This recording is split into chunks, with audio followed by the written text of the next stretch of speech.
Video on कर लो बच्चों सभी। मैं दिख रहा हूँ? हाँ सर, अच्छे दिख रहे हो। आकाश हमेशा तारीफ करता है। चलो स्टार्ट करते हैं। तारीफ करने में मजा आता है। अरे मजे नहीं, मजे लेते हो तो मजा आता नहीं। चलो स्टार्ट कर रहे हैं। Mall concept.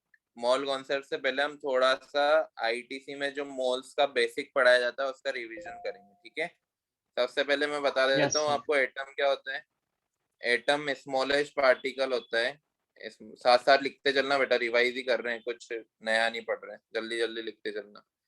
Smallest particle sir होता है लिखा हुआ तो which participate in a chemical reaction, ये इसकी ट्रू डेफिनेशन है ना। पहले के जमाने में लिखा जाता था कि वो स्मॉलेस्ट पार्टिकल जिनको हम फर्दर डिवाइड नहीं कर सकते, तो वो उसकी गलत डेफिनेशन थी, क्योंकि एटम से भी छोटे पार्टिकल होते हैं। कौन कौन से? जिनको हम सब फंडामेंटल पार्टिकल बोलते हैं, इलेक्ट्रॉन, प्रोटॉन एंड न्यूट्रॉन, ठीक है।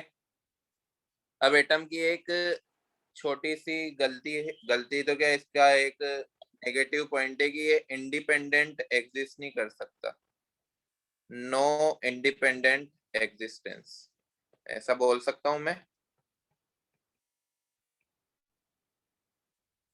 है ना। लेकिन यहाँ पे मैं लिख देता हूँ ब्रैकेट में एक्सेप्ट नोबल गैसेस। इसका क्या मतलब है कि ये बेचारे एटम है ना, अकेले नहीं रह सकते, डर लगता है इनको अकेले घूमने में। ये हमेशा ग्रुप के साथ रहेंगे, ठीक है। ग्रुप के साथ रहेंगे हमेशा, मतलब मोलिक्यूल की फॉर्म में रहेंगे या फिर आयंस की फॉर्म में रहेंगे। ये अकेले नहीं रहेंगे। बताओ अकेले क्यों नहीं रहते हैं? क्योंकि इनका ऑक्टेट स्टेबिलिटी। इनकम्प्लीट रहता है। स्टेबिलिटी गेन करने के लिए ये रिएक्ट करते हैं, ठीक है, ऑक्टेट कंप्लीट करने के लिए। नोबल गैसेस का ऑक्टेट कंप्लीट रहता है, इसलिए वो अकेले भी रह सकते हैं। क्लियर? दूसरा चीज, मॉलिक्यूल क्या होता है? मॉलिक्यूल को हम ग्रुप ऑफ एटम्स बोलते हैं, ग्रुप ऑफ एटम, और ये इंडिपेंडेंटली एग्जिस्ट कर सकते हैं। दो तरह के मॉलिक्यूल होते हैं, एक होते हैं एलिमेंट और दूसरे होते हैं कंपाउंड। एलिमेंट और कंपाउंड में क्या डिफरेंस है? एलिमेंट जैसे O2, Cl2, I2, एक ही तरह के एटम जिसमें प्रेजेंट होंगे उनको एलिमेंट बोलेंगे। कंपाउंड जिनमें अलग अलग तरह के एटम्स प्रेजेंट होंगे उनको हम कंपाउंड बोलेंगे। समझ आया? Yes sir. कर दूं ना इरेज? ये लिख तो नहीं रहे हो? सर मैं लिख रहा हूँ। स्क्रीनशॉट ले लो बेटा ये, क्योंकि आपको पहले पढ़ चुके हो आप, स्क्रीनशॉट ले लो। Done sir. हो गया। Yes sir. नेक्स्ट देखते हैं हम एटॉमिक मास। एटॉमिक मास क्या होता है मैं पहले आपको समझा देता हूँ। किसी भी चीज के मास को कैसे कैलकुलेट किया गया होगा? किसी भी चीज के मास को इस तरह से, जैसे मैं मान लेता हूँ कि कोई आदमी है जिसका नाम है भोलू। क्या नाम है? भोलू। अब इसका मास ये है ना, अभी का आदमी नहीं, ये आज से 200-300 साल पुराना आदमी। कहाँ पे रहता है भोलू? ये ग्रीस में रहता है। कहाँ रहता है? ग्रीस। ग्रीस की स्पेलिंग सही है क्या? हाँ सही है आई सर थिंक, क्या फर्क पड़ता है? है ना। सही है ग्रीस सर। में रहता है। अब इसका वेट उनको मेजर करना था। ग्रीस वाले साइंटिस्ट जो थे ना उस टाइम के, सबसे इंटेलिजेंट साइंटिस्ट थे। अपनी जितनी भी साइंस डेवलप की गई है ना, लगभग 40-50% ग्रीक साइंटिस्ट ने की है, ठीक है। तो उन्होंने क्या किया कि एक लोहे का टुकड़ा लिया। लोहा समझते हो ना? मराठी में क्या सर बोलते हैं? आयरन लोखंड। आयरन। लोखंड। लोखंड, है ना। लोखंड और आयरन, आयरन का एक टुकड़ा लिया और उसको मान लिया 1 kg। क्या मान लिया उन्होंने? 1 kg। अब इस भोलू को क्या किया उन्होंने? तराजू समझते हो? सब्जी खरीदने गए होंगे, बड़े बड़े तराजू भी होते हैं, यस सर समझते हैं। है ना। Yes sir. भोलू को तराजू के एक साइड बिठाया और दूसरे साइड क्या किया, ऐसे लोहे के सेम वेट के काफी सारे टुकड़े रख दिए। अब मान लो कि इसका वेट कितना आया? 65 kg आया। कितना आया? 65 बोलो तो kg, मोटा था। है ना। मोटा का पतला ही तो था, तुम्हारा भी होगा पतला था 65। भाई। तो देखो 65 kg का क्या मतलब है? हमने क्या किया इसको, इस ये क्या है? स्टैंडर्ड वैल्यू है ये। क्या है ये? Standard value. इस स्टैंडर्ड वैल्यू से जब कंपेयर किया तो ये 65 टाइम्स हेवियर आया उससे, किससे, उस स्टैंडर्ड वैल्यू से, क्योंकि हमें 65 ब्लॉक्स रखने पड़े ना यहाँ पर। अगर 80 ब्लॉक्स रखने पड़ते तो इसका वेट कितना हो जाता है, 80 kg। तब हम क्या बोलते हैं कि वो 1 kg वाले बॉक्स से या 1 kg वाले ब्लॉक से 80 टाइम्स हेवियर है। बात समझ आई? तो उनका वेट कैलकुलेट करने का क्या तरीका था, उन्होंने पहले एक स्टैंडर्ड यूनिट बनाई और जिसका भी वेट कैलकुलेट करना है उसको उस स्टैंडर्ड यूनिट से कंपेयर कर लिया। समझ आया? समझ आया? Yes sir. तो स्टैंडर्ड वैल्यू से कंपेयर किया। अब एटॉमिक मास के केस में भी ऐसा ही किया गया, यही आइडिया चुराया एटॉमिक मास में भी। अब वो किसने चुराया मुझे पता नहीं, बट इन्होंने भी एक स्टैंडर्ड वैल्यू बनाई। क्या थी वो standard value? 1/12 into mass of 1C12 atom. क्या थी वो standard value? 1/12 into mass of 1C12 atom.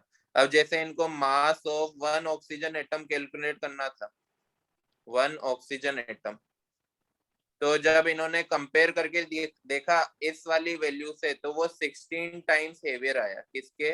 1/12 into mass of 1C12 atom के। बोलो क्लियर है यहाँ तक? Yes sir. Yes yes sir. अगर सर। उन्होंने कैलकुलेट करके देखा नाइट्रोजन एटम, तो वो 14 टाइम्स हेवियर आया इस स्टैंडर्ड यूनिट से। सल्फर को कैलकुलेट करके देखा तो सल्फर 32 टाइम्स हेवियर आया इस स्टैंडर्ड यूनिट से। अब ये बार बार कितना अजीब लग रहा है, बार बार हम लिख रहे हैं 1/12 into mass of 1C12 atom. तो उन्होंने इसको एक नाम दे दिया, और वो नाम क्या था? 1 AMU। क्या नाम था? 1 AMU, जो अभी मॉडर्न एरा में इसको 1 UB लिखा जाता है, 1 यूनिट। तो हमें ये ध्यान रखना है कि 1 AMU किसके इक्वल होने वाला है? 1/12 into mass of 1C12 atom. चलो ये तो 200-300 साल पुरानी बात थी, साइंस उतनी डेवलप नहीं हुई थी उस टाइम, स्टार्टिंग ही चल रही थी साइंस को डेवलप करने की। लेकिन अब तो मशीन आ गई होगी, आपको लगता है ना कि अब तो मशीन्स आ गई है। चलो मशीन आ गई थी, उसको Yes, बोलते हैं sir. मास स्पेक्ट्रोमीटर। क्या बोलते हैं? मास स्पेक्ट्रोमीटर।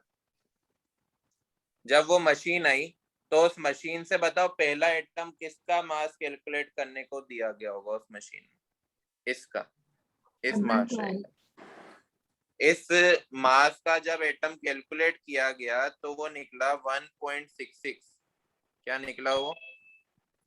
1C12 एटम का मास जब कैलकुलेट किया गया तो वो निकला 1.66 into 10 to,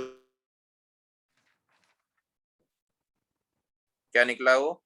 mass of 1C12 atom 1.66 into 10 to the power, sorry गलत लिख दिया मैंने यहाँ पर, 1.99 into 10 to the power -23 gram निकला। ठीक है, समझ आ गया कि ये मशीन डेवलप की गई।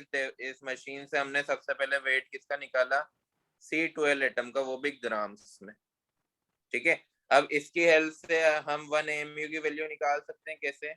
1.99 into 10 to the power -23 upon 12 करके।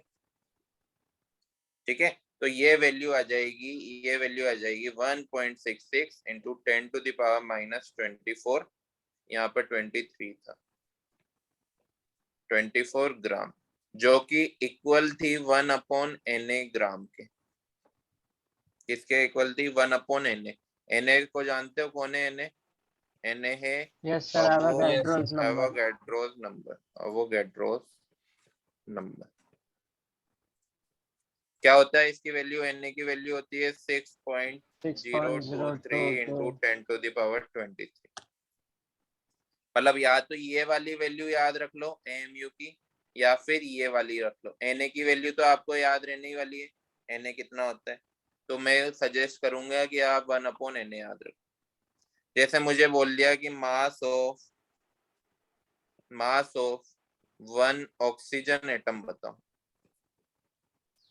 इन ग्राम्स, तो आपके पास दो तरीके हैं। या तो आप ऑक्सीजन 16 इंटू AMU की जगह क्या रख दोगे आप? 1.66 इंटू 10 टू द पावर -24 ग्राम रख दोगे। या फिर आप 16 AMU की जगह क्या रख दोगे, 1/Na ग्राम भी रख सकते हो। इजी आपके लिए ये होने वाला है क्योंकि Na को आप बार बार डील करने लगोगे, ये वाला नंबर आप भूल सकते हो। समझ आया? Yes sir. समझ आया? मतलब आप 16 डिवाइड बाई क्या करने वाले हो, 6.023 इंटू 10⁻23 ग्राम। हो गया?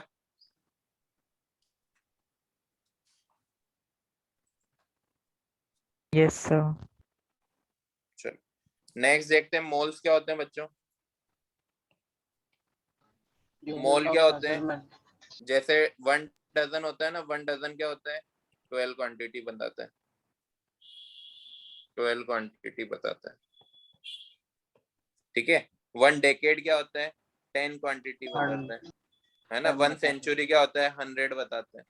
इस तरह से 1 मोल कितनी बताने वाला है, 1 मोल बताने वाला है Na पार्टिकल्स, 6.023 इंटू 10⁻23 पार्टिकल्स के बारे में बताने वाला। मतलब मुझे अगर बोला जाए 1 मोल ऑक्सीजन एटम, तो उसमें कितने एटम होंगे, 6.023 इंटू 10⁻23 ऑक्सीजन एटम होंगे। एटम। समझ आया? यस इसके सर। बारे में हम वापस से अभी डिस्कस करने वाले हैं थोड़ी देर से। इसके पहले मैं पढ़ा देता हूँ आपको मोलर मास के बारे में। मोलर मास क्या होता है, मास ऑफ 1 मोल सब्सटेंस होता है।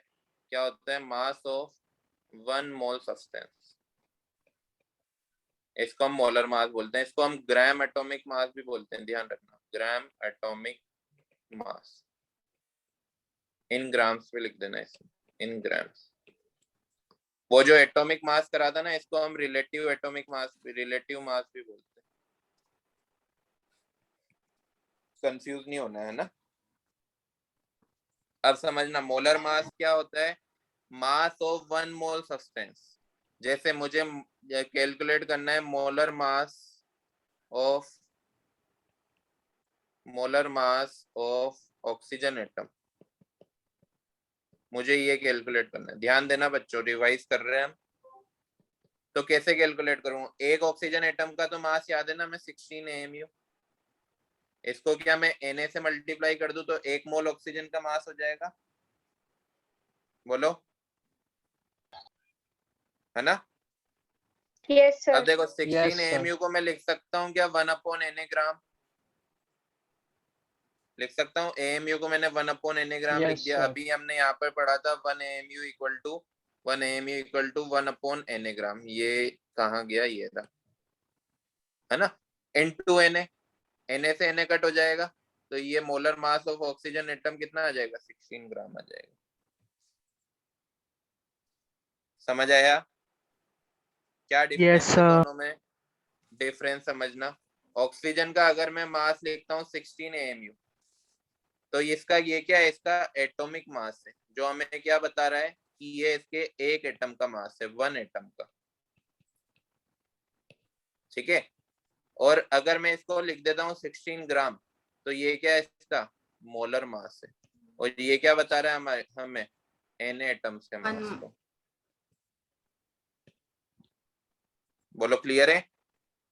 AMU और ग्राम में क्या चेंज आने वाला है। सल्फर का अगर मैं मास 32 ग्राम लिखता हूँ, तो कितने एटम्स का मास है, Na मोल, Na पार्टिकल्स का, Na एटम्स का। 32 AMU लिखता हूँ, तो ये एक सल्फर के एटम का मास। क्लियर? Yes sir. चलो मोलर मास के बाद आता है मोलिकुलर मास। मोलिकुलर मास के लिए आपको कुछ इंपॉर्टेंट एटम्स के एटॉमिक मासेस ध्यान में रखने पड़ेंगे। आई थिंक आपको 1 to 20 एटॉमिक नंबर तक के एलिमेंट्स के तो मासेस याद होंगे, होंगे ना। Yes sir. कुछ के और याद कर लो, क्रोमियम का जैसे याद कर लो 52, मैग्नीज का 55, आयरन का 56, कोबाल्ट का 63.5, जिंक का 65, Br का 80 एंड सिल्वर का 108। ये कुछ इंपॉर्टेंट है। और भी कुछ इंपॉर्टेंट होंगे तो हम आगे याद कर लेंगे, जो कई बार इनकी वैल्यूज है ना क्वेश्चन में नहीं देता है वो। तो आप जब एक्सरसाइज करो ना, कुछ क्वेश्चन ऐसे दिखे हैं जिसमें कुछ के एटॉमिक मास हमें नहीं दिए हुए हैं, तो वो याद ही कर लेना, क्योंकि प्रोबेबिलिटी है कि उनके मासेस को क्वेश्चन में नहीं देगा। क्लियर? Yes, sir. 80% केसेस में वो देता है। अच्छा आदमी है सामने वाला भी, वो आपको 80% केसेस में मास लिख कर देगा, सिंपल के मोलर मास भी लिख कर देगा। फिर भी किस्मत खराब हो तो हम कुछ नहीं कर सकते। मॉलिक्यूलर मास क्या होता है बेटा? एक मॉलिक्यूल के मास को कैसे निकालेंगे हम? जैसे इसका मास निकालना है तो इसमें दो तो हाइड्रोजन है, एक हाइड्रोजन का मास 1 प्लस एक ऑक्सीजन है, उसका मास 16, तो मास कितना आ जाएगा? 18 AMU आ जाएगा। H2SO4 का निकालना है तो H2SO4 का कैसे निकालेंगे? 2 into 1 plus 32 into 1 plus 16 into 4 98 AMU हो जाएगा। ठीक है, इसका निकाल के बताओ K4FeCN6 का। CN6 इसका मास होता है पोटेशियम का 39, आयरन का 56, कार्बन का 12, नाइट्रोजन का 14। जल्दी निकालो, ये 56।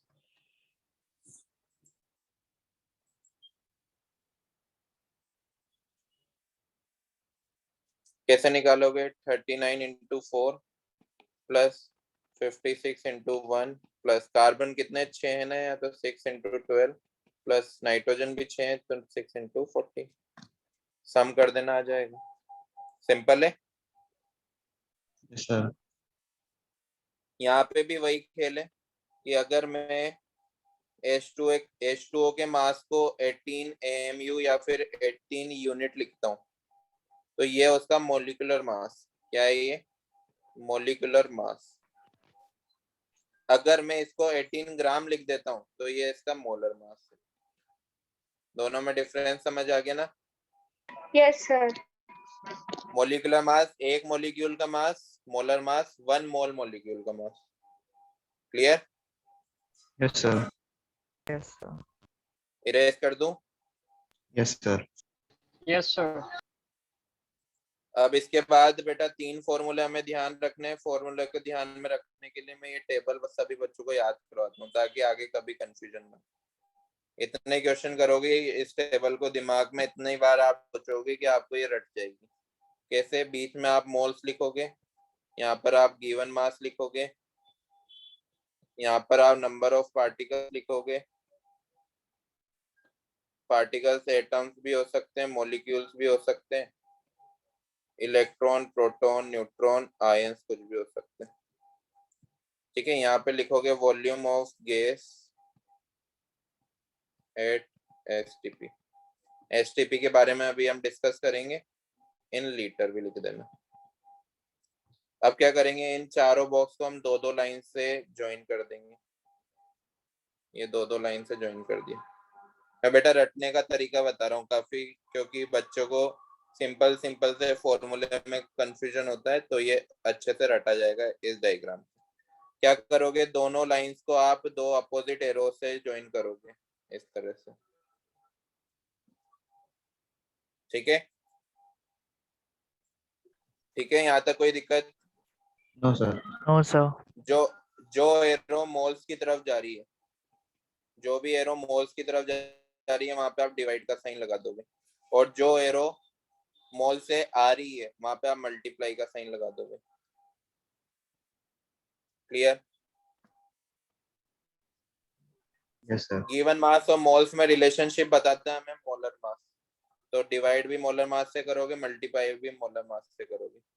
नंबर ऑफ पार्टिकल और मोल्स में रिलेशनशिप बताता है हमें एवोगाड्रो नंबर n ने, और यहाँ पर रिलेशनशिप बताता है 22.4। इसके बारे में हम अभी थोड़ी देर से आ रहे हैं कि 22.4 आया कहाँ से। ठीक है, तो यहाँ से 3 फॉर्मूला आएंगे। पहला आएगा नंबर ऑफ मोल्स का। जब हम नंबर ऑफ मोल्स को गिवन मास से कैलकुलेट कर रहे हैं, तो गिवन मास, देखो गिवन मास से हम मोल्स की तरफ गए, ये एरो फॉलो किया, तो गिवन मास डिवाइड बाई क्या कर रहे हैं? Molar mass. ठीक है, ठीक है कि नहीं? Yes. Yes, sir. Yes, sir. दूसरा फॉर्मूला आ रहा है नंबर ऑफ मोल्स का। जब आप नंबर ऑफ पार्टिकल से मोल्स की तरफ जा रहे हो, नंबर ऑफ पार्टिकल से मोल्स की तरफ जा रहे हो, तो क्या कर रहे हो आप? डिवाइड बाई Na कर रहे हो, right? Yes, sir. Yes, sir. ठीक है। तीसरा फॉर्मूला आ जाएगा वॉल्यूम का। वॉल्यूम से आप जब मोल्स की तरफ आते हो तो क्या कर रहे हो? 22.4 से डिवाइड कर रहे हो। अब इसको समझना है, इस टेबल को। अगर हमें नंबर ऑफ पार्टिकल दिए हुए हैं और हमसे पूछे गिवन मास, क्या पूछ रहा है वो? गिवन मास, कितने पार्टिकल का कितना मास होगा, तो क्या यहाँ से यहाँ तक डायरेक्ट जंप करके जा सकते हैं क्या हम? No, sir. नहीं जा सकते ना। तो हम क्या करेंगे? पहले हम मोल्स निकालेंगे, मोल्स से फिर इधर जाएंगे। मोल्स कैसे निकालेंगे? Number of particle divide by Na। तो मोल्स आगे, मोल्स से हम मोलर मास को मल्टीप्लाई कर देंगे तो गिवन मास आ जाएगा। बोलो, समझ आया? Yes, Yes, sir. sir. अगर आपको गिवन मास दे, वो क्वेश्चन में गिवन मास दे, बोल दे कि 196 ग्राम H2SO4, आप वॉल्यूम बताओ। वॉल्यूम तो क्या बताओ? नंबर ऑफ पार्टिकल बताओ। तो हम पहले मोल्स निकालेंगे फिर नंबर ऑफ पार्टिकल निकालेंगे। अगर वो बोल दे 36.5 ग्राम HCl गैस, वॉल्यूम बताओ एट STP, तो हम पहले मोल्स निकालेंगे फिर उसको 22.4 से मल्टीप्लाई कर देंगे तो वॉल्यूम आ जाएगा। कर सकते हैं क्या? Yes, sir. Yes, sir. है ना? डायरेक्ट नहीं जाएंगे बेटा, मोल्स की तरफ होते हुए जाएंगे, है ना? डायरेक्ट हम लोनावला नहीं जा सकते, पनवेल पे रुकते हुए जाएंगे। क्लियर? करें एक दो क्वेश्चन रिवीजन के लिए? Yes, sir. चलो एक क्वेश्चन लिखो। Calculate the number of atoms in 9.8 gram H2SO4। 9.8 ग्राम। अब ये बताओ, ये क्या वॉल्यूम हो सकता है क्या? नहीं हो सकता ना। नंबर ऑफ पार्टिकल, ये क्या है? गिवन मास है। हमें तीन में से ही सोचना है, और सब इतना तो सोच ही सकते होंगे कि क्या होगा ये। तो ये क्या है? Given mass. मतलब गिवन मास दे रखा है हमें 9.8 ग्राम। बताओ, मोल्स निकाल लेंगे। और पूछा गया नंबर ऑफ एटम, मतलब हमें यहाँ से इस तरह से होते हुए यहाँ जाना है। क्लियर? Yes, तो sir. मोल्स कितना आ जाएंगे? 9.8 H2SO4 का मोलर मास अभी निकाला था हमने 98, तो ये आ जाएगा 0.1 मोल। मोल आगे नंबर ऑफ पार्टिकल, H2SO4 खुद क्या है? मॉलिक्यूल है, तो नंबर ऑफ पार्टिकल्स भी क्या फाइंड होंगे? मॉलिक्यूल्स फाइंड होंगे। कितने होंगे? 0.1 को आप मल्टीप्लाई कर दोगे Na से, तो ये आ जाएंगे हमारे मॉलिक्यूल। बोलो क्लियर है? लेकिन हमसे पूछा क्या? एटम्स पूछे बेटा। तो एक मॉलिक्यूल में कितने एटम है H2SO4 के? बताओ। दो तो हाइड्रोजन, एक सल्फर, 4 ऑक्सीजन, 7 है ना। एक मॉलिक्यूल में 7 है, तो 0.1 Na में कितने होंगे? इंटू 7। तो ये क्या आंसर आ जाएगा क्या हमारा? Yes, बोलो, sir. आंसर आ गया। क्लियर है ना? अगर वो पूछे बताओ ऑक्सीजन एटम्स कितने होंगे? ऑक्सीजन एटम, तो एक मॉलिक्यूल में 4 ऑक्सीजन एटम थे, तो 0.1 Na मॉलिक्यूल में कितने होंगे? इंटू 4 कर देंगे, तो ये ऑक्सीजन एटम आ जाएगा। हाइड्रोजन एटम पूछे हो, तो 0.1 को किससे मल्टीप्लाई करेंगे? बताओ। 2. 2 से। सल्फर एटम पूछे तो 0.1 को किससे मल्टीप्लाई करेंगे? बस सिंपल है ना? Yes, sir. कर दो रेस। Yes, sir. चलो, calculation of ions next topic होता है। सर वो calculation number of of moles of H item था ना? हाँ, नंबर ऑफ हाइड्रोजन एटम्स था। अच्छा, हाँ, 0.1 Na, हाँ, 0.1 Na। 0.1 Na तो हमारे मोल्स, मॉलिक्यूल्स नहीं आ गए सर, थे। वो मैंने Na नहीं देखा ना, तो मैं सोच रहा था वो नंबर ऑफ मोल्स है। हाँ, देखो अब मैं बता रहा हूँ कैलकुलेशन ऑफ आयंस। ध्यान देना बेटा, ये सारी चीजें बाद में काफी दुख देती हैं। सबसे इम्पोर्टेंट चैप्टर माना जाता है इसको बेसिक केमिस्ट्री का। ठीक है, आयंस क्या होते हैं? आयंस को बेटा मैं आयनिक कंपाउंड को मैं इलेक्ट्रोलाइट्स बोलता हूँ। क्या बोलता हूँ? इलेक्ट्रोलाइट्स, या फिर मैं फॉर्म आयनिक कंपाउंड भी बोल सकता हूँ सिंपली, आयनिक कंपाउंड। ठीक है, इसको क्वेश्चन में फॉर्मूला यूनिट भी बोला जाता है, ध्यान रखना, फॉर्मूला यूनिट।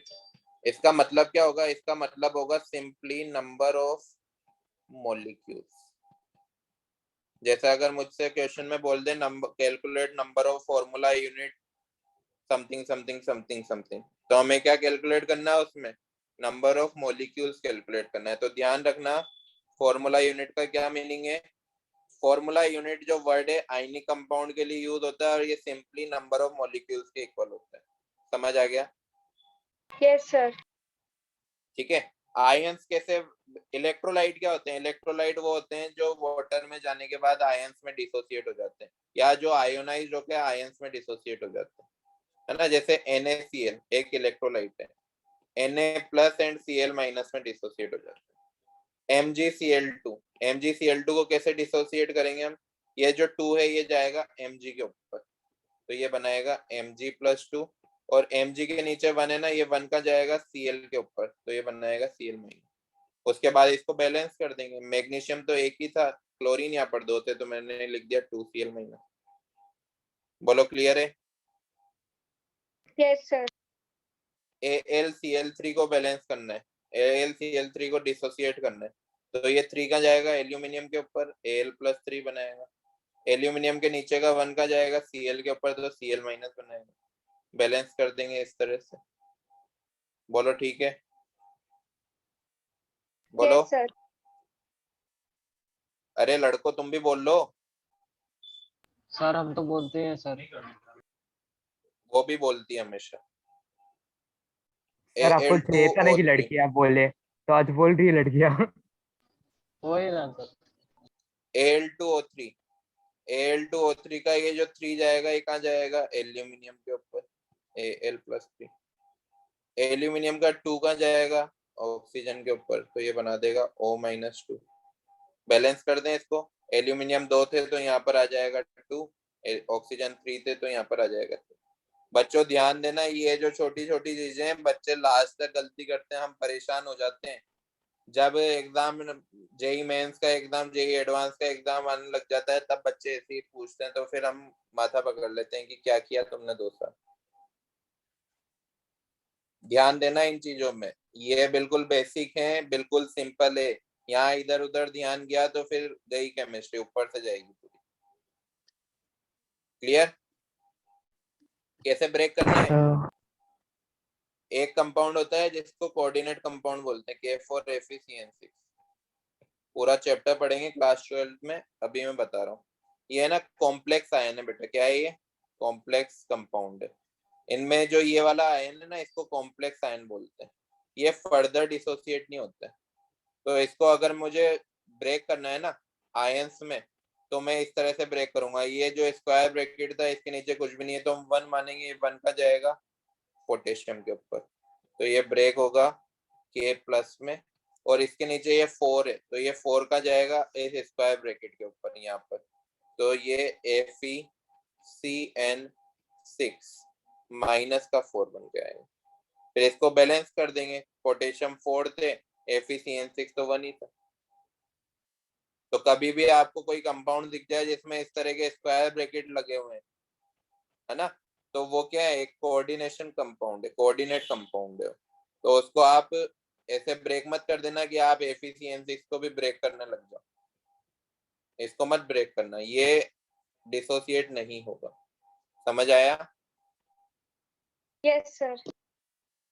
चलो मुझे NH4Cl को और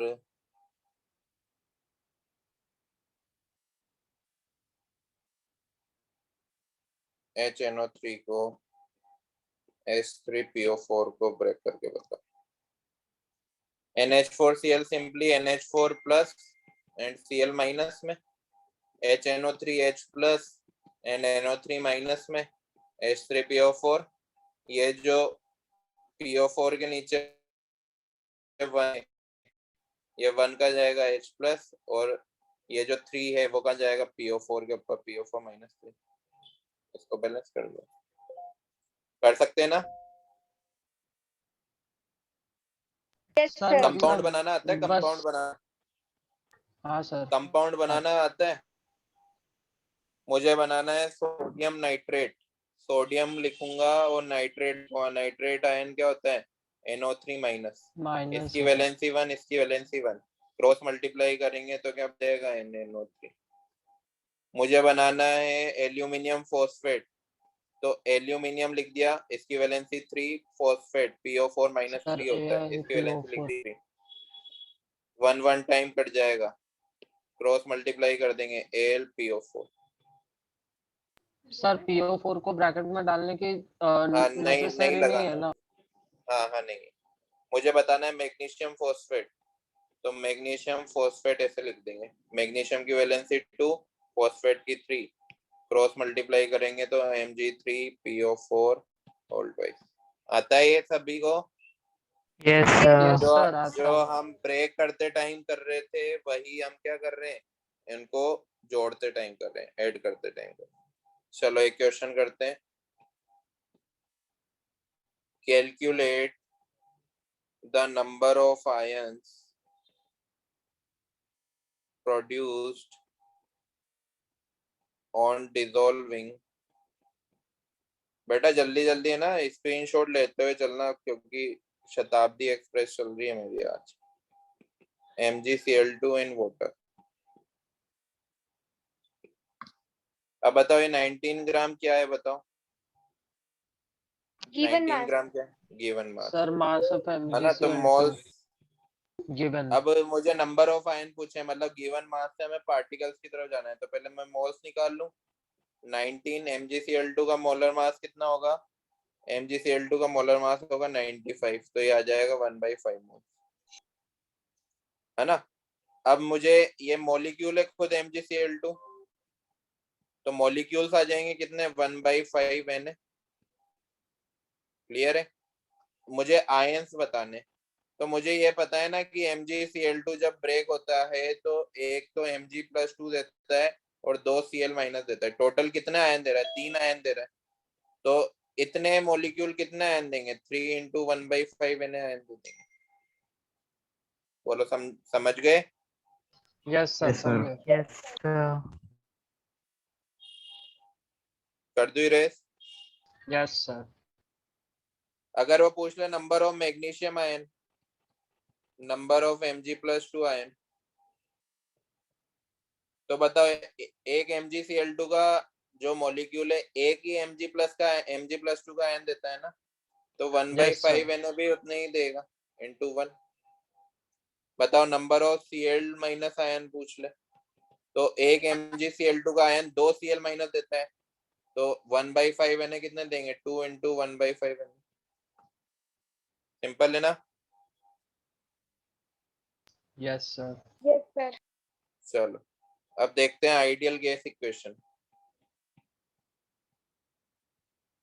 बेटा कोई भी टॉपिक अगर वहां नहीं पढ़ाया गया हो ना तो उसी टाइम बता देना, हम उसको स्लो वर्जन में पढ़ लेंगे, ठीक है? लोकल गाड़ी की तरह देख लेंगे, लोकल भी आजकल तो काफी फास्ट चलती है। PV = nRT। PV = nRT सुना है नाम? यहाँ पर P क्या है? Yes. प्रेशर, V क्या है? वॉल्यूम, N क्या है? मोल्स, R क्या? R को मैं लास्ट में लिखूंगा, अच्छा आदमी R। टेम्परेचर, लेकिन ये टेम्परेचर केल्विन में लेना है और प्रेशर को ATM में लेना है। R की जो वैल्यू होती है ना उसकी SI यूनिट तो होती है बेटा, SI यूनिट से अगर हम करें तो 8.314 joule kelvin inverse mole inverse. याद रखना है, याद हो जाएगी जब तक आप जेई तक पहुंचोगे, ठीक है? क्योंकि जो R की वैल्यू अभी हम यूज करने वाले हैं वो सिर्फ और सिर्फ 2-3 चैप्टर में यूज होती है, इसकी यूनिट होती है ATM litre kelvin inverse mole inverse. Pressure को किस में लेना है? एटीएम में, और टेम्परेचर को किस में लेना है? केल्विन में। तो ये वाली जो वैल्यू है ये अभी काम में आएगी, ये वाली बाद के चैप्टर्स के लिए याद रखो। ये कब आ रही है? ये जब हम सभी की वैल्यू एसआई यूनिट में ले रहे हैं। प्लीज ठीक वेट है, हो गया नहीं सर, प्लीज वेट। बेटा? स्क्रीनशॉट लेना है, वेट क्या करना है? नहीं सर, ये वाला थोड़ा लिखना था। लिखो लिखो लिखो।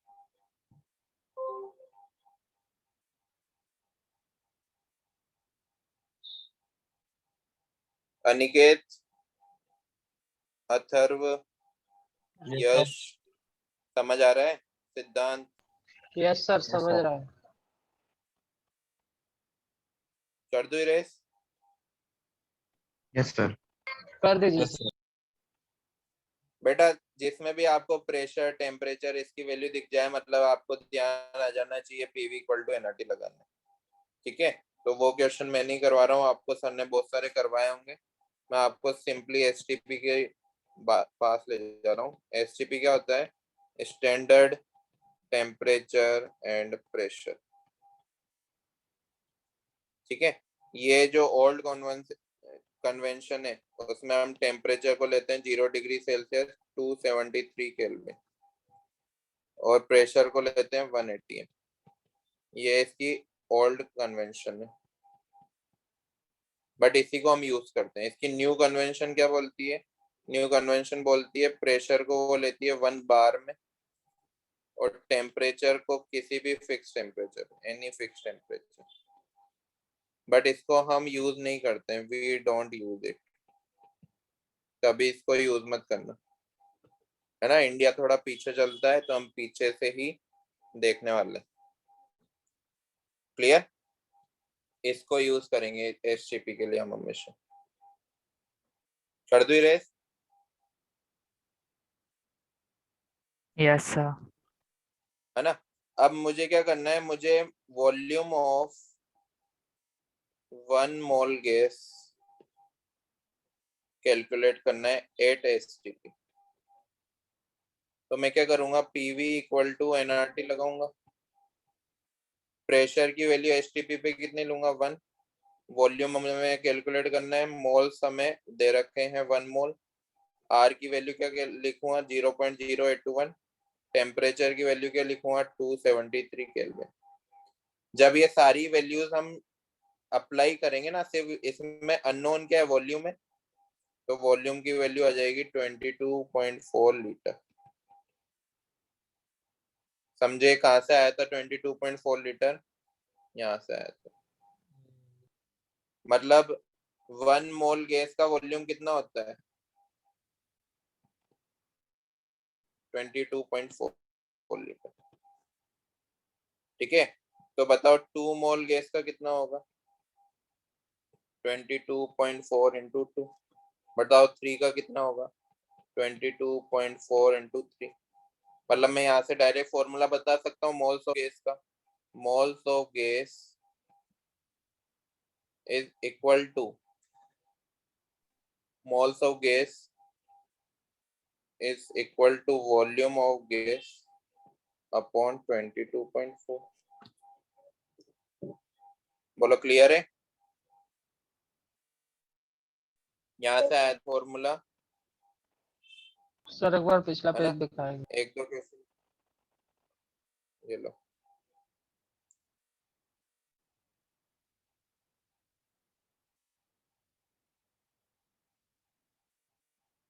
सर मेरे को ना आर के वैल्यू में मतलब समझ नहीं आया मुझे। आर का वैल्यू हमने क्या क्या लिया? वो स्क्रीनशॉट में मैंने देखा 8.314 जूल्स पर केल्विन पर मोल, और फिर नेक्स्ट में लिखा है 0.0821 लिखा है सर। 0.0821 राइट। क्या है इसमें? सर डिफरेंस आर कैसे? 8.314 है ऊपर और फिर नीचे 0.8 अरे बेटा आर की वैल्यू अगर आप टेम्परेचर और प्रेशर, टेम्परेचर को आप केल्विन में लो, प्रेशर को आप एटीएम में लो, समझ रहे हो, तो ये आएगी। ठीक है, अगर Okay. आर की वैल्यू आप केल्विन, मोल इनवर्स और जूल में लोगे तो ये आएगी। कैलोरी में लोगे तो आर की वैल्यू कैलोरी में आती है, जूल की जगह कैलोरी। ठीक Okay. है, ये आगे अभी तो हमें सिर्फ इससे काम है ना, तो इसको ध्यान रखो। आगे जब हम नेक्स्ट चैप्टर या जब भी हमारे काम आने वाले हैं ये आर की वैल्यू, तब हम देखेंगे। थर्मोडायनेमिक्स में काम आएगा सबसे पहले। क्लियर? Yes sir, clear. चलो एक आध क्वेश्चन कर लेते हैं, सिंपल सा क्वेश्चन है। ये सब तो पढ़ रखा है ना बच्चों? कोई भी टॉपिक जो नहीं पढ़ा हो वो बता देना, हम अच्छे से पढ़ेंगे उसको। फिर मैं ये जल्दी जल्दी में पढ़ा रहा हूँ। Gas will occupy 2.24 litre at STP. अब देखो ये क्या दे रखा है, ये क्या मास है क्या?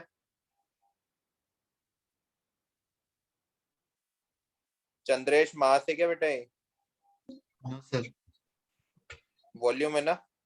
वॉल्यूम Yes, से sir. क्या निकालना है? मास निकालना है। तो पहले मोल्स निकाल लें। कैसे? 2.24 अपॉन 22.4, तो ये आ जाएंगे 0.1 मोल। मोल से मास कैसे निकालते हैं? Moles into molar mass. Molar mass NO2 को कितना होता है? NO2 का 46 होता है शायद, तो ये आ जाएगा 4.6।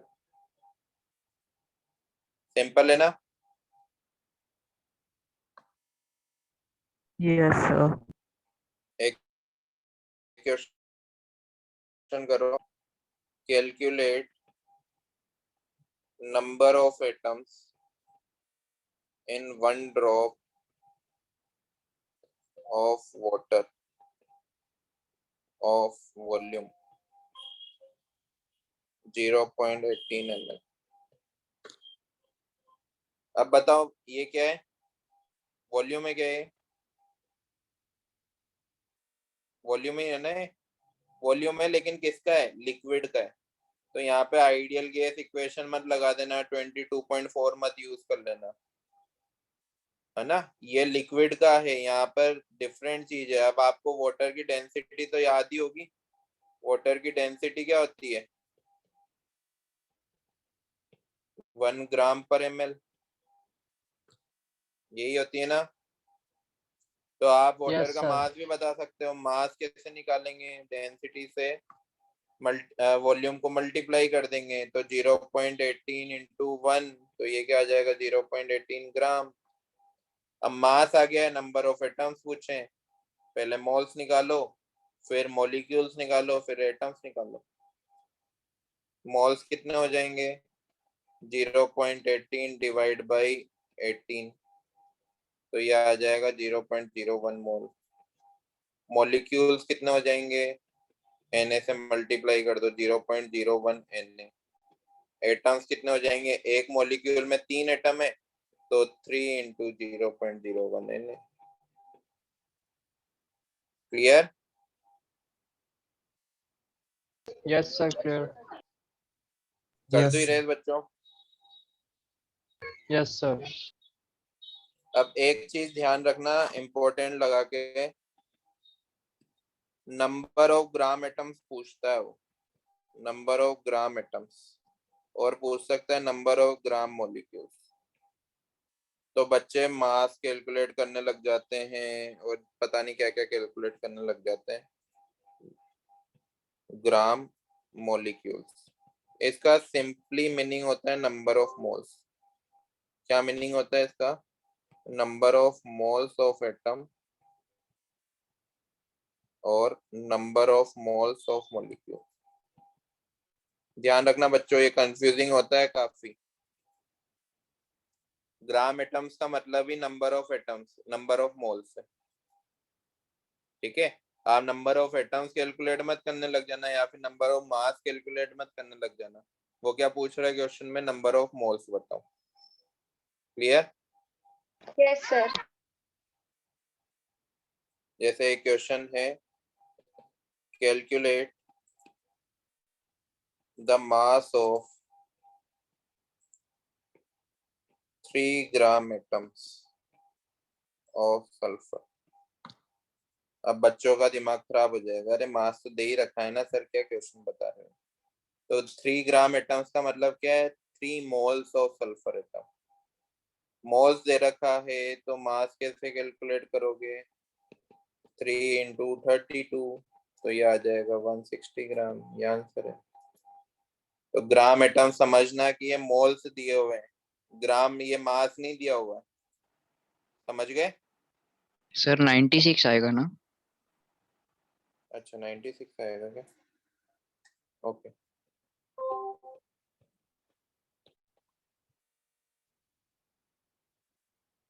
क्लियर, ध्यान रहेगा। Yes, sir. Yes sir. चलो एक क्वेश्चन और करो, कैलकुलेट, ये भी बिल्कुल सीधा सा क्वेश्चन है, फिर भी मेरे को पता है कुछ बच्चे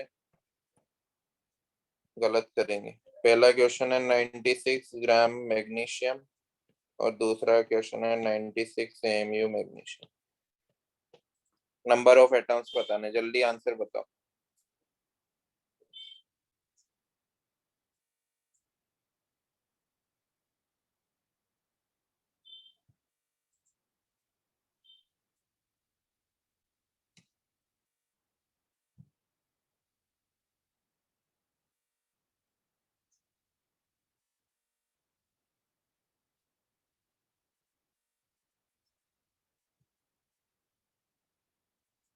हुआ?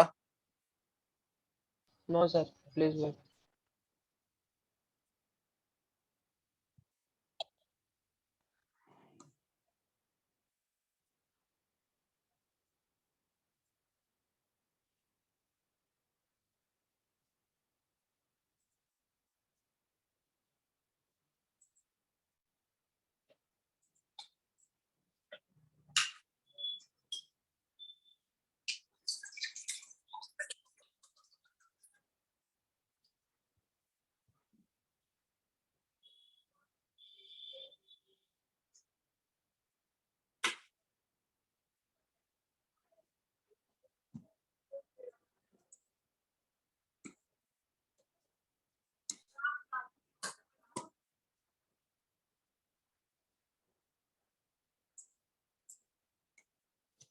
अरे बेटा पहला वाला देखते हैं, इतना टाइम तो ना लगता है।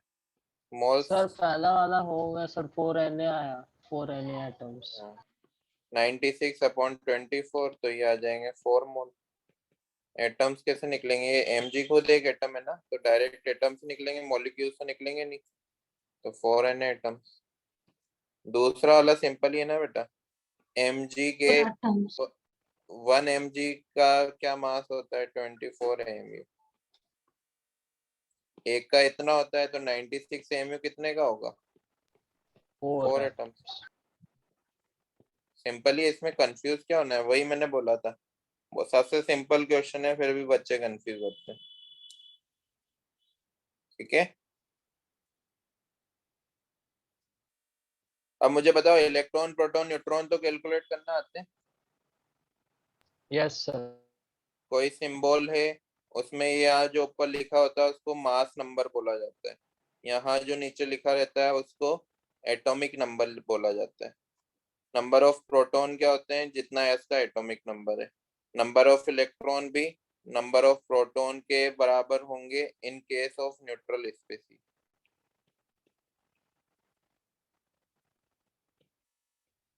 Neutral species, clear. और न्यूट्रॉन कैसे निकालते हैं हम, एटॉमिक मास या फिर मास नंबर से हम जेड को माइनस कर दें, एटॉमिक नंबर, तो ये न्यूट्रॉन आ जाएंगे। जैसे मुझे कैलकुलेट करके बताओ, SO4 -2 में प्रोटॉन इलेक्ट्रॉन न्यूट्रॉन। सल्फर में कितने प्रोटॉन होंगे, जितना उसका एटॉमिक नंबर है 16, प्लस ऑक्सीजन में कितने प्रोटॉन होंगे, जितना उसका एटॉमिक नंबर है 8 इंटू 4, तो 32 प्लस 16 48। अब देखो इलेक्ट्रॉन, अब ये न्यूट्रल तो नहीं है ना, आयन है, तो यहाँ पर 2 इलेक्ट्रॉन गेन कर लिए तभी उस पर 2 नेगेटिव चार्ज है, तो 48 में हम 2 ऐड कर देंगे तो ये क्या आ जाएंगे, 50 इलेक्ट्रॉन आ जाएंगे।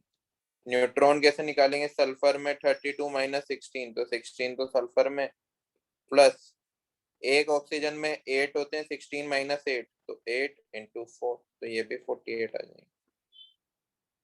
सिंपल है, कर सकते हो ना ऐसे।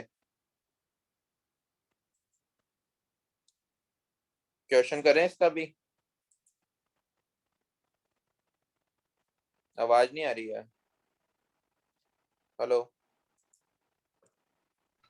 सर आपने अभी क्या बोला सर? तो ऊपर से क्या क्या, नहीं सर, मेरे को आवाज ही नहीं आई आपकी। मैंने बेटा इसमें SO4 माइनस 2 में प्रोटॉन इलेक्ट्रॉन न्यूट्रॉन निकालना सिखाया है, ये तो आता होगा ना, पढ़ाया होगा ना। हाँ हाँ सर। चलो एक क्वेश्चन करते हैं बेटा, कहीं भी प्रॉब्लम आए तो पूछना, मैं अच्छे से डिटेल में समझाऊंगा। ये जल्दी यस जल्दी सर। हम इसलिए पढ़ रहे हैं क्योंकि ये ऑलरेडी पढ़ाया जा चुका है, ठीक है। जो बच्चा नया भी यस हो सर। तो वो भी बताना कि सर नहीं आया, तो मैं फिर स्लोली स्लोली पढ़ाऊंगा। नेक्स्ट है calculate the number of electrons in 9.5 gram PO4 3 minus ion. Number of electron बताने हमें, ये क्या है, इसका गिवन मास है ना, गिवन मास से हमें किधर जाना है, पार्टिकल की तरफ, तो गिवन मास से पहले मोल्स निकालो, मोल्स से फिर ये आयन्स आएंगे। अब एक आयन में जितने इलेक्ट्रॉन होंगे उतने ही मल्टीप्लाई कर देना, करें। मोल्स कितने आएंगे, 9.5 डिवाइड बाई 95, इसका मोलर मास होता है, तो 0.1 मोल आ गया। आयन्स कितने आएंगे, क्योंकि PO4 माइनस 3 खुद आयन है ना, तो नंबर ऑफ पार्टिकल किस फेज पे, आयन्स में, तो आयन्स कितने आ जाएंगे, 0.1। अब मुझे PO4 3 माइनस में इलेक्ट्रॉन्स सर काउंट नहीं करने। समझा, नहीं समझा सर यहाँ पे आयंस वाला स्टेप। अरे बेटा ये क्या है, आयन है ना, ओके। तो नंबर ऑफ पार्टिकल भी क्या होंगे, आयन्स ही तो होंगे, समझ गए। अब PO4 3 माइनस में कितने इलेक्ट्रॉन है, देखो फॉस्फोरस में इलेक्ट्रॉन होते हैं 15, प्लस ऑक्सीजन में इलेक्ट्रॉन होते हैं 8 इंटू 4, प्लस इसने 3 और गेन किए तो +3, ठीक है, निकाल सकते हैं ना। 15 यस सर। प्लस 32 कितना हो गया, 15 प्लस 47, 47 प्लस 3 50, तो एक आयन में 50 इलेक्ट्रॉन है, तो बताओ 0.1 Na में कितने होंगे, 0.1 Na इंटू 50 मतलब 5 Na आंसर आ 5 है जाएगा। नहीं। आर्या समझ आ रहा है बच्चे, यस सर। नोट करो।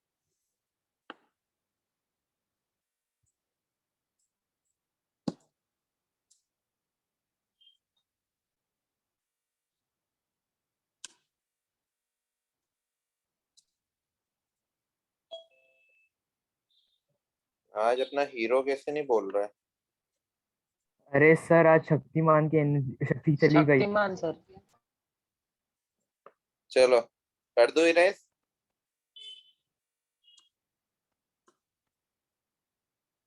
सर हाँ बेटा, वो पीछे वाले पेज में लिखा था, एक बार वापस सुनिए। ये वाला, हाँ बस बहुत खूब। हाँ, वो प्रोटॉन इलेक्ट्रॉन और न्यूट्रॉन।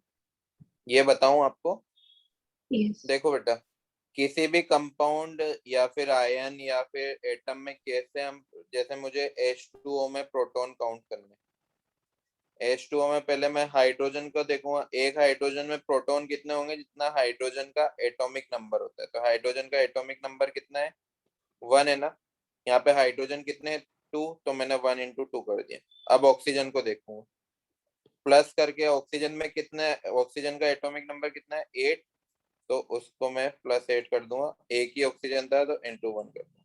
तो प्रोटॉन कितने आ गए इसमें? प्रोटॉन आ गए हैं इसमें 10।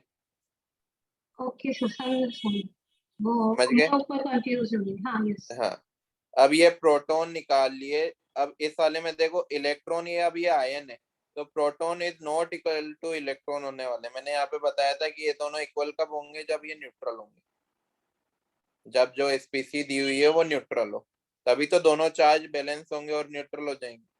लेकिन यहाँ तो इक्वल नहीं है, यहाँ पर क्या है, 2 इलेक्ट्रॉन ज्यादा है, तो जितने हमने प्रोटॉन निकाले थे उसमें इलेक्ट्रॉन 2 इलेक्ट्रॉन काउंट कर दिए। समझे? Yes sir.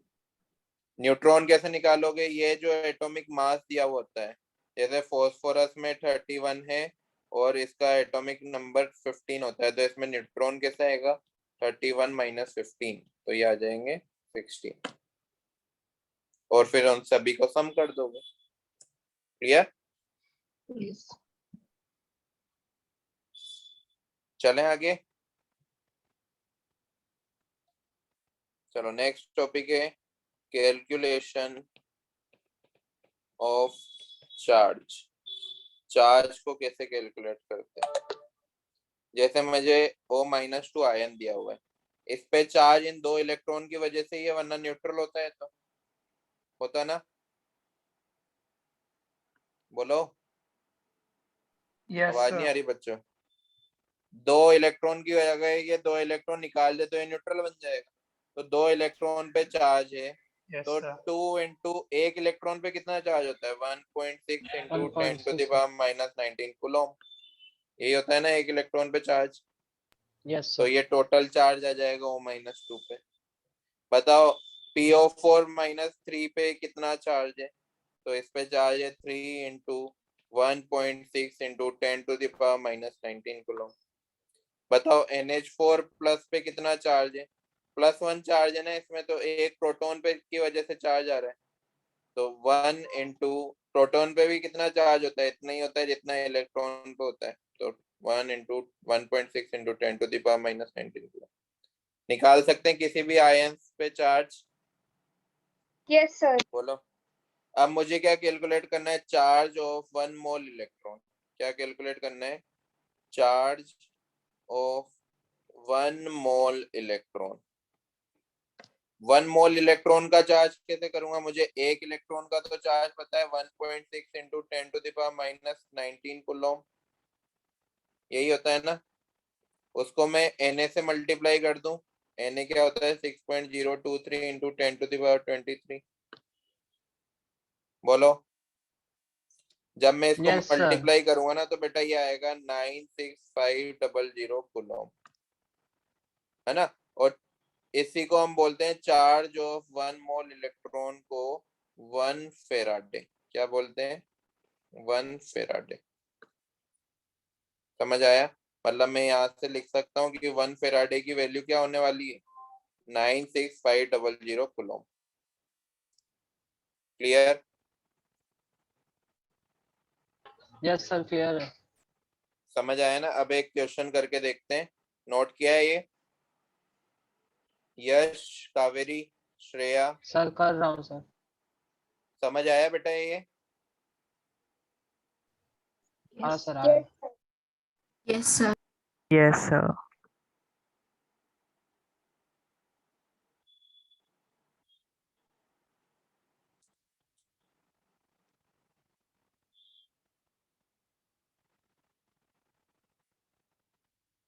कर लिया सर। क्वेश्चन कर रहे हैं हम। अच्छा क्वेश्चन है, ध्यान देना। कैलकुलेट द मैग्नीट्यूड ऑफ, ये पढ़ा है क्या आईटीसी में? हाँ yes sir. SO4 2 minus ions. Magnitude of charge का मतलब भी चार्ज ही है, सिंपल। मतलब उसमें माइनस प्लस नहीं लगाना हमें, है ना? न्यूट्रल चार्ज बताना है। कर दो इरेज? इरेज क्या बताऊं आगे क्या करना है? इसमें यस चलो सर। 2 ऑप्शन में हम कैलकुलेट करते हैं। इसको आप कैलकुलेट करना इन कूलम्स और दूसरे में इसको कैलकुलेट करना इन फेराडे। तो देखो ये क्या है, गिवन मास है ना, ये गिवन मास से हमें मोल्स निकालने पड़ेंगे। मोल्स कैसे निकालोगे, 19.2 अपॉन 96, तो ये क्या आ जाएंगे, 0.2 मोल आ जाएंगे। तो यहाँ से नंबर ऑफ आयंस पता चल जाएंगे हमें। आयंस कितने आएंगे, 0.2 Na। बोलो क्लियर है। Yes sir. Yes, मोल से नंबर ऑफ पार्टिकल Na से मल्टीप्लाई करके निकाले जाते हैं। तो ये आयंस। अब मुझे बताओ एक आयन पे कितना चार्ज है, चार्ज ऑन 1 SO4 2 माइनस, तो ये कितना चार्ज है, 2 2E। Into 1.6 into 10⁻⁻19 coulomb. ठीक है, तो टोटल कितना आयन है हमारे पास, 0.2 आयन है। तो मैं पहला वाला क्वेश्चन बता रहा हूँ इन कूलम्स वाला। तो टोटल आयंस को 0.2 Na को मैं लिख देता हूँ 6.023 इंटू 10⁻23। इसको मल्टीप्लाई कर दूंगा 2 इंटू 1.6 इंटू 10⁻⁻19 कूलम। तो ये आंसर आ जाएगा हमारा 0.4 इंटू 1.6 इंटू 10⁻⁻19 Na कूलम। इसको ऑप्शंस के अकॉर्डिंग और ज्यादा आपको मल्टीप्लाई करना पड़ सकता है। क्लियर, समझ yes, आया sir. कूलम्स का। अब मुझे फेराडे में आंसर बताना है। तो अब ध्यान देना, फेराडे क्या होता है, क्या इसकी वैल्यू 1 फेराडे के बराबर होती है, क्या इसकी 1.6 इंटू Na कूलम की वैल्यू क्या 1 फेराडे के बराबर होती है क्या, बिल्कुल Yes, होती है। यहाँ लिखा था ना हमने 1.6 इंटू Na कूलम की वैल्यू हमने 1 फेराडे के बराबर लिखी थी। या फिर मैं इसको लिख सकता हूँ कि 0.4 इंटू 96500 कूलम लिख सकता हूँ ना, बोलो। yes, sir. तो बी वाला ऑप्शन जो हमें पूछा था इन फेराडे बताना है हमें, तो उसका क्या आंसर हो जाएगा, 0.4 फेराडे, क्योंकि इसकी जगह मैं क्या लिख सकता हूँ, 1 फेराडे। ठीक है ना, सर एक बार फिर से दिखाएंगे पिछला पेज। देख लो बेटा, ध्यान देना, काफी अच्छा क्वेश्चन था ये। यूनिट कन्वर्जन करना सीखना है आपको।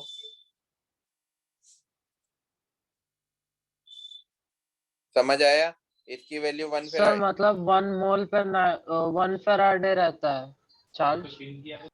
हाँ, अगर आप कूलम्स की बात कर रहे हो ना, तो एक के बारे में बात कर रहे हैं। अगर फेराडे की बात कर रहे हो तो वो मोल्स के बारे में बात कर रहे हैं। जैसे ओके वहां था ना, एटॉमिक मास एक के लिए था और मोलर मास 1 मोल के लिए था, वैसे ही है। Yes sir. कर दो इरेज। yes, sir. चलो अब थोड़ा सा बच्चों वाला गेम खेल लेते हैं। आइसोटोप क्या होते हैं बच्चों, आइसोटोप्स जिसमें species that have same same number of same atomic electrons. Number होता है, नहीं, same atomic number but different mass. Clear, isobar क्या होते हैं, एग्जाम्पल भी बताऊंगे इसके, जैसे H11 H12 H13 Cl35 Cl37, ये सब आइसोटॉप है।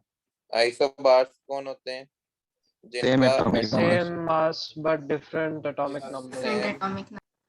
Mass number but different atomic number, जैसे आर्गन एंड कैल्शियम, दोनों के मास तो 40 होते हैं लेकिन एटॉमिक नंबर डिफरेंट होते हैं। Clear, Yes, sir. Iso electron,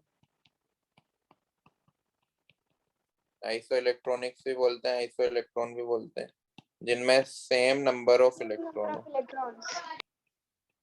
same number of electrons, जैसे NH4 प्लस हुआ, Al+3, Mg+2, Na प्लस, है ना, नियोन, नियोन के बाद अगर मैं देखूं तो O-2, F-, N-3, सभी में 10-10 इलेक्ट्रॉन ही, सब में 10-10 है ना, तो ये सब एक दूसरे की क्या है, आइसो इलेक्ट्रॉन्स। क्लियर। नेक्स्ट होते हैं आइसोटोन्स। आइसोटोन्स कौन होते हैं बताओ? जिनमें आवाज नहीं आ रही क्या मेरी? आ रही है सर। सेम आ नंबर रही है of sir. Same number of neutrons, जैसे ऑक्सीजन 16, नाइट्रोजन 15, ये 8, ये 7, न्यूट्रॉन दोनों में कितने आने वाले, 8 और 8 ही आने वाले, तो ये आइसोटोन्स है। क्लियर। ये तो लिखा होगा पहले का, कर दो इरेज।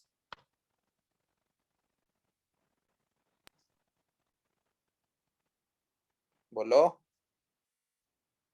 Yes sir. नेक्स्ट होते हैं आइसोएस्टर्स।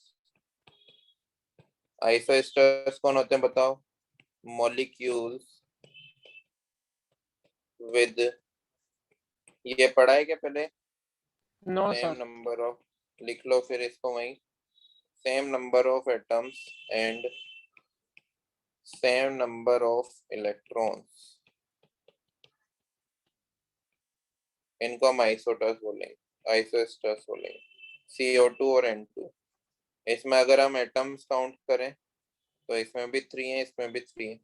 इलेक्ट्रॉन्स काउंट करें तो इसमें भी 22 आएंगे, इसमें भी 22 आएंगे। काउंट करके देख लो।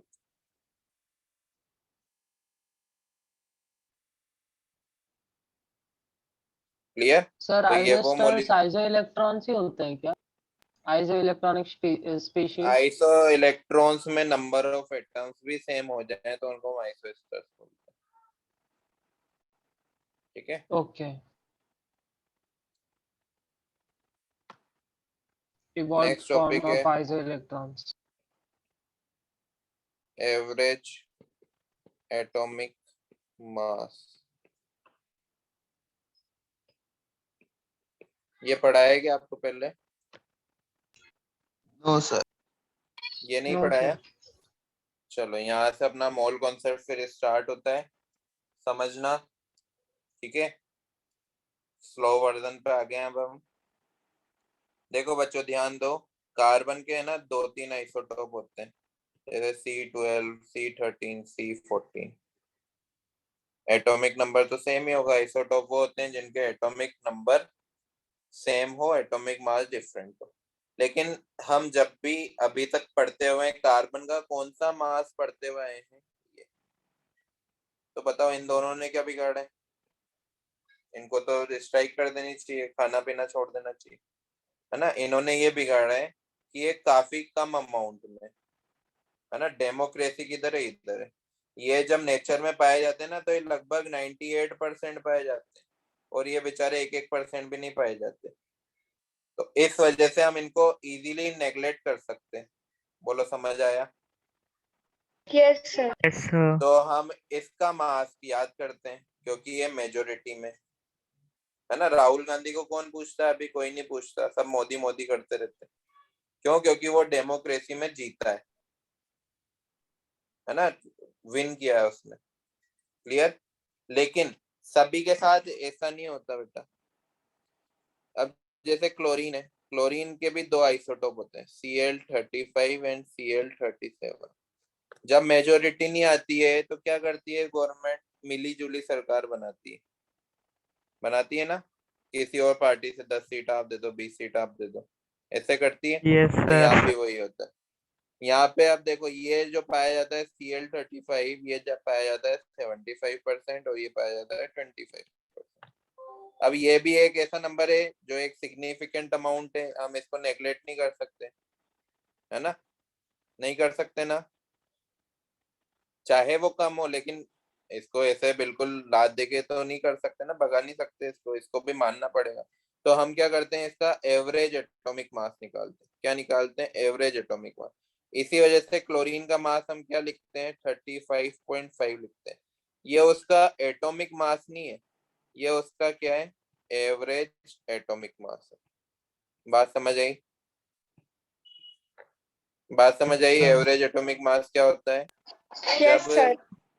Yes, दो sir. आइसोटोप एक सिग्निफिकेंट अमाउंट में पाए जाते हैं तो उनका हम एटॉमिक मास याद नहीं करते, उन दोनों आइसोटोप के मासेस का एवरेज एटॉमिक मास याद करते हैं। एवरेज एटॉमिक मास को कैसे, क्या फॉर्मूला होता है? वो होता है total mass upon total moles. इसको सिंपली हम इसके फॉर्म में याद करेंगे, m1a plus m2b upon a plus b। Note कर लो ये फॉर्मूला। m1 क्या है? Mass of 1। m2 क्या है? मास ऑफ फर्स्ट, लिख दो इसको, मास ऑफ सेकंड। a क्या है? ये है अबंडेंस और मोल परसेंट, अबंडेंस और मोल परसेंट ऑफ फर्स्ट। b क्या होगा? Second.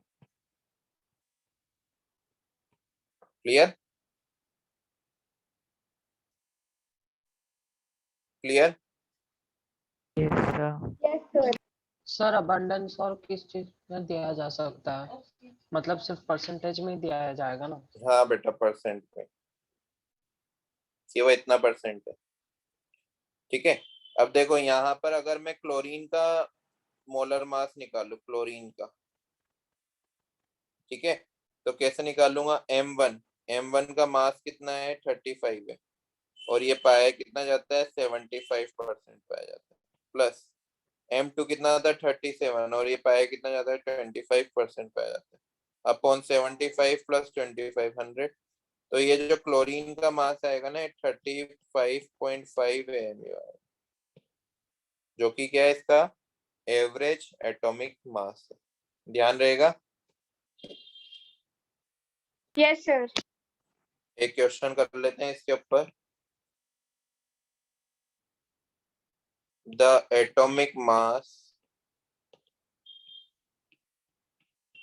Of D is 10.8 AMU if B exists in the form of B10 and B11, then calculate the mole percent of each isotope in mixture of B10 and B11।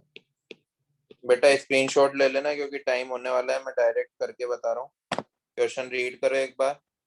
B है, उसका हमें मास दे रखा है 10.8 AMU। ये दो form में पाया जाता है, B10 एंड B11। क्लियर? ये क्या दे रखा है? इसका एवरेज एटॉमिक मास दे रखा है। इनकी हमें क्या बतानी है? मोल परसेंट बतानी है। मतलब इसका m1 की वैल्यू तो हमें पता है कितनी है, 10। m2 की वैल्यू क्या है? 11। a हमें बताना है और b हमें बताना है। तो a को मैं x मान लू क्या? बोलो।